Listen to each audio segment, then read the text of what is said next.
Muito bem, aqui estamos nós para mais uma aula, a de número 4 dessa nossa série, falando sobre seitas, religiões, heresias, pensamentos díspares e contrários ao pensamento central da Palavra de Deus. Nós vimos inicialmente uma introdução que nos levou à análise, à conclusão de que as seitas e os pensamentos heréticos têm determinadas características pelos quais nós podemos identificar essas comunidades, essas instituições ou mesmo os seus fiéis. Falamos de uma comparação possível, embora embrionária, inicial e superficial, mas entre os três grandes ramos do cristianismo, catolicismo, os ortodoxos, os protestantes, e também ao final aproveitamos para mostrar que entre o protestantismo atual há determinadas seitas chamadas evangélicas que guardam características de seitas e de falsas religiões, mas que estão integrados nesse movimento chamado evangélico. E entramos então nas seitas oriundas do cristianismo, particularmente 3 delas do século XIX, originadas a partir, 2 delas, que já vimos, Adventistas do Sétimo Dia e Testemunhos de Jeová, pautadas no pensamento básico de William Miller, que foi um pensador leigo que estabeleceu alguns parâmetros falando a respeito de cálculos e dados que apontavam para a contagem de um determinado tempo da vinda de Jesus Cristo. E agora nós vamos ver a terceira dessas possibilidades, dessas religiões saídas do cristianismo, saídas do protestantismo, e que são muito comuns, estão ao nosso redor. Tanto adventistas quanto testemunhos de Jeová e agora mórmons estão muito presentes no Brasil. Os mórmons têm um nome, na verdade, mais completo, que é a Igreja de Jesus Cristo dos Santos dos Últimos Dias. Eles eram inicialmente, inclusive, chamados de Santos dos Últimos Dias e passam a ser chamados por mormons, por pessoas de fora da sua igreja e não pelos próprios fiéis, que as identificavam com a pregação que faziam, uma vez que eles sempre citavam Mormon, que era o pai do anjo Moroni, e o livro de sua doutrina, o livro de Mormon, e por isso passam a ser chamados de mormons. São, assim como os adventistas, eles são pessoas de aspecto muito gentil, extremamente organizados, com uma instituição muito bem estruturada, são sempre muito educados e polidos, são comumente vistos por nossas ruas em duplas de jovens missionários, na maioria das vezes com uma calça escura, uma camisa branca, um blusão branco e um crachá preto que já os identifica ao longe. Você já sabe que ali estão 2 mormons que estão naquele momento, segundo a sua concepção, em prática da sua missão de vida. A exemplo dessas outras expressões que saíram do protestantismo no século XIX, os mormons também surgem como uma dissidência protestante e em 1820, aos 15 anos apenas, o seu fundador, Joseph Smith Jr., participava de um grande movimento evangelístico na sua cidade. E ele relata então depois, ele registra isso, que foi orar num bosque para saber de Deus qual era a igreja verdadeira. Vejam vocês que o desejo era muito parecido. Enquanto ele orava, ele tem a visão de 2 anjos, que lhe falam que todas as igrejas estavam corrompidas, todas as igrejas cristãs estavam corrompidas, mas que em breve a verdadeira igreja seria restaurada. Algum pouco tempo se passa e ele tem mais uma visão, a sua segunda visão, e desta vez lhe aparece o anjo Moroni, que tinha vivido naquele lugar uns 1400 anos antes, mais ou menos. E o profeta Mormon era o pai de Moroni, e lhe revela, portanto, ter escondido umas placas de ouro. Revela a Smith o local onde estavam essas placas de ouro e lhe empresta 2 pedras para que através delas ele pudesse ler e interpretar as tábuas de ouro. Essas pedras eram Urim e Tumim. Então aqui ele já toma emprestada uma terminologia do texto bíblico do Antigo Testamento, Urim e Tumim, que aqui para ele aparece como sendo um par de pedras, para que através deles, desse par de pedras, pudesse ler e interpretar as tábuas de ouro que estavam escondidas ali.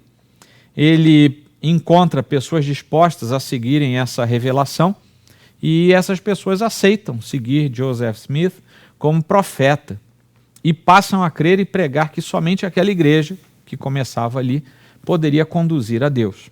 Ele funda uma espécie de teocracia e, claro, ele, Smith, era o profeta e presidente dessa nova instituição, dessa nova igreja.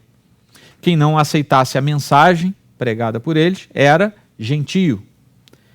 E várias revelações vão se sucedendo, então, na história inicial dos Mórmons, até que as suas doutrinas sejam completadas. Eles foram perseguidos muitas vezes, juridicamente, socialmente, principalmente porque eles assumem uma doutrina poligâmica. E eles creem na poligamia como sendo um processo, inclusive, depurador. Ele, Joseph Smith, é acusado de imoralidade e de falsificação, é preso juntamente com seu irmão. E, estando preso com seu irmão, a cadeia em que estavam é invadida por uma turba enfurecida. E alguém, no meio dessa turma, mata o fundador mórmon a tiros. Algumas das questões que eles pensam são bastante distantes daquilo que nós cremos. E eles se afastam bastante da sua matriz inicial, que era uma matriz protestante. Por exemplo, a Bíblia. Eles afirmam que a Bíblia é a palavra de Deus, mas que não há meios de verificar se a sua tradução é correta. Porque no pensamento deles, os apóstatas, ao longo do tempo da igreja, foram mexendo, foram adulterando no texto bíblico, e hoje eles não têm mais como verificar se o texto da Bíblia é um texto correto, sem adulterações. E quem são os apóstatas? Todas as outras igrejas que não sejam mórmons. Esses são os apóstatas. Ao longo do tempo, portanto, o texto da Bíblia foi se corrompendo e eles, por causa disso, publicam a sua própria versão da Bíblia, em que eles expurgam todos os erros e começam a ter essa Bíblia em paralelo ao livro Mórmon, que assume autoridade maior que a da Bíblia.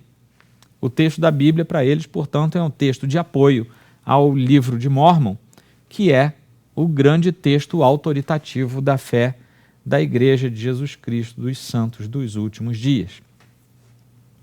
Quanto a Deus, como eles pensam? Enquanto testemunhas de Jeová eliminaram a Trindade e se tornam monoteístas, exclusivistas, os Mórmons se tornam politeístas, vão no sentido inverso. Os seus textos doutrinários são difusos a esse respeito.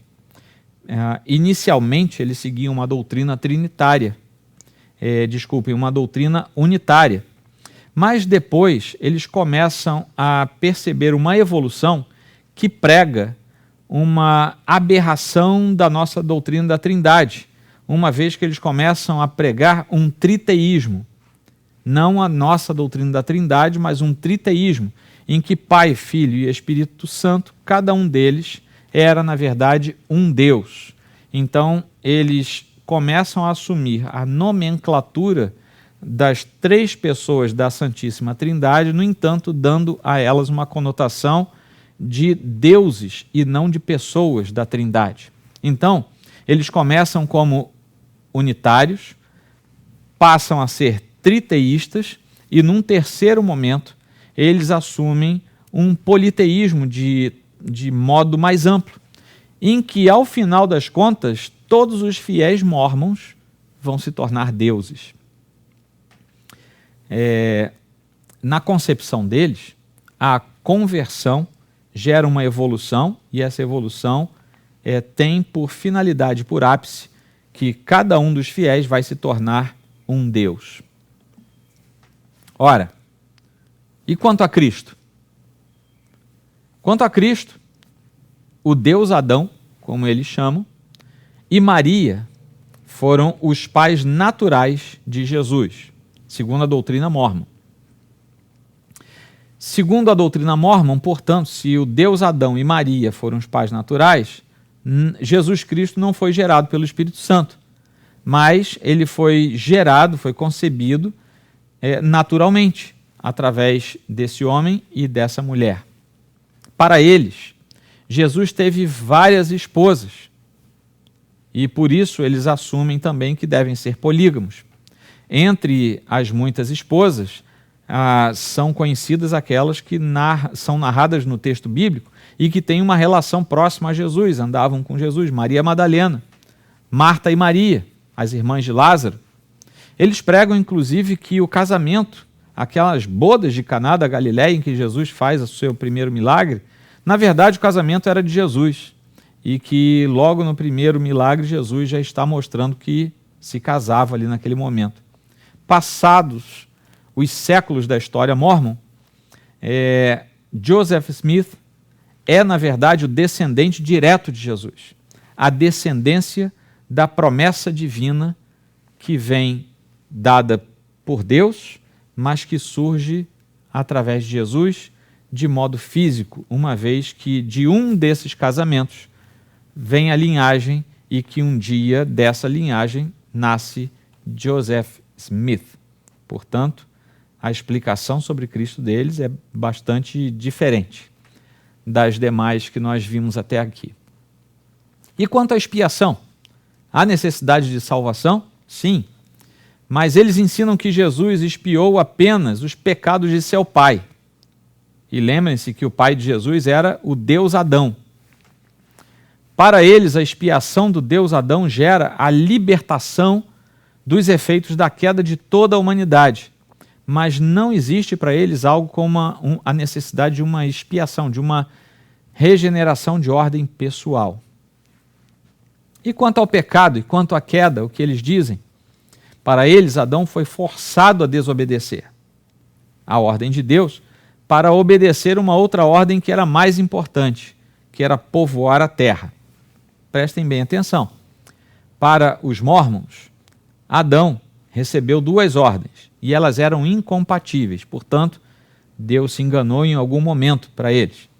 Porque Deus dá ordem para que Adão não coma do fruto, ao mesmo tempo em que ele dá ordem para que ele preencha, para que ele multiplique a sua descendência e encha a terra.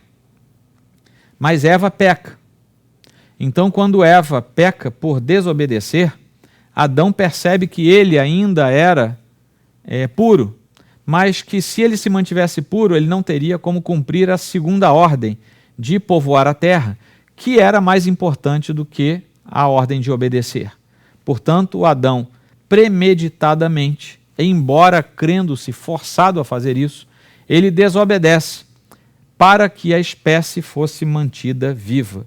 Então, na verdade, para eles, ao invés de ser um ato deplorável diante de Deus, o pecado da desobediência de Adão foi um ato heróico, que fez com que nós estivéssemos aqui hoje, porque ele ponderou e resolveu cumprir, obedecer a mais importante das ordens, deixando a outra que ele avaliava menos importante para um outro momento, quem sabe. E o que nós temos a ver sobre o batismo? Eles também têm uma ordem muito especial de pensar a respeito do batismo. Porque para eles, se alguém morrer sem ser batizado como mórmon, poderá ouvir a verdade no além, onde poderá vir a crer, mas não terá mais como ser batizado, porque só pode ser batizado aqui, neste corpo em vida. Então ele gera uma doutrina pela qual os fiéis mórmons que estão vivos devem se batizar por cada pessoa falecida que eles desejam ver salvos. Por que isso? Porque lá no além, os mortos estão ouvindo a pregação da verdade. A verdade nada mais é do que a doutrina mórmon. E lá no além, essas pessoas, ao crerem, precisam ser batizadas. Como elas não podem mais ser batizadas, alguém em vida se batiza por elas, automaticamente lá no além aquela pessoa se torna uma pessoa salva. O governo mórmon, seu sacerdócio, é o governo do Deus deles na terra. E todo que rejeitar esse governo, que é um governo teocrático, será condenado. Portanto, a perdição se dá pela rejeição do governo teocrático da Igreja de Jesus Cristo dos Santos dos Últimos Dias. O que podemos pensar, então, quanto aos mórmons, quanto às suas características? Seriam elas próximas de alguma coisa herética, sectária? Será que eles têm a fonte de autoridade conjugada com a Bíblia ou que se sobreponha a ela? Sim, nós vimos que sim. Os mórmons juntam seus escritos à Bíblia, que é uma Bíblia manipulada porque foi revisada por eles, e ajuntam os seus próprios textos, que passam a ter mais autoridade que a Bíblia. O livro de Mórmon vale mais do que a Bíblia, e as interpretações dos seus líderes estão em maior evidência que a própria palavra de Deus. Será que eles diminuem a pessoa de Cristo e relegam o Senhor Jesus a um papel secundário? Sim, os mórmons rebaixam Cristo a uma figura secundária e lhe retiram a divindade, além de limitarem ostensivamente o seu papel na salvação. Eles ensinam a salvação do homem pelo homem, também fazem isso. E eles o fazem porque não apenas precisam fazer obras para obter a salvação, isso está presente nos seus ensinos e na prática mórmon, mas o próprio fato de crerem numa obra que um vivo pode fazer, batizando-se por alguém que está morto, e que isso automaticamente lhe gerará salvação, é uma prova contundente de que eles creem que a salvação é meritória, é por obras. Tudo isso confronta a palavra de Deus. Eles ensinam também que somente eles salvam, como instituição e como forma de fé.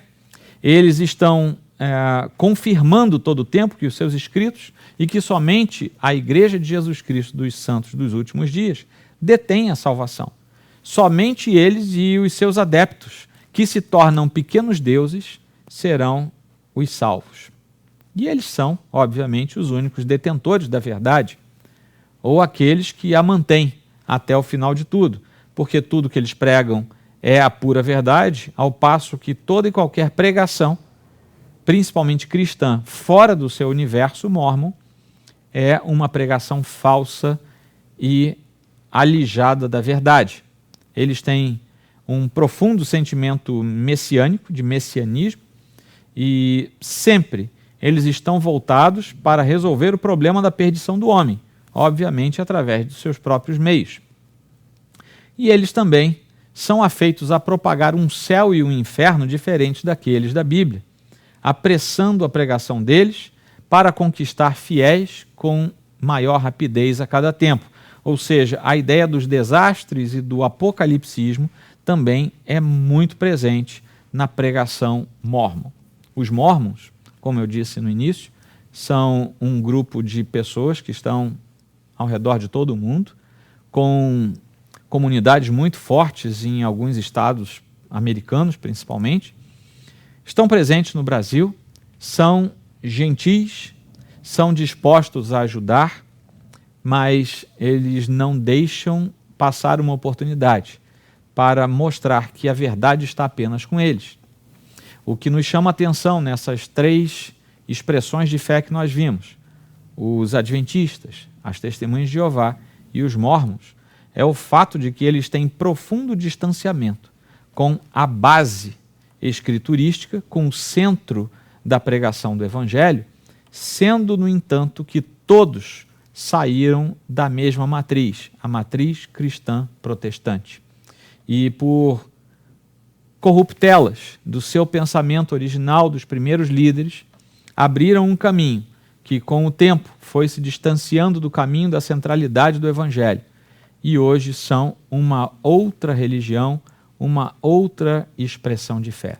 Como eu disse em alguma aula passada, isso não os torna mais pessoas, não faz deles pessoas nem boas e nem ruins, mas são pessoas que têm um pensamento que difere do pensamento da Sagrada Escritura, portanto, que difere do pensamento equilibrado de um cristão verdadeiro.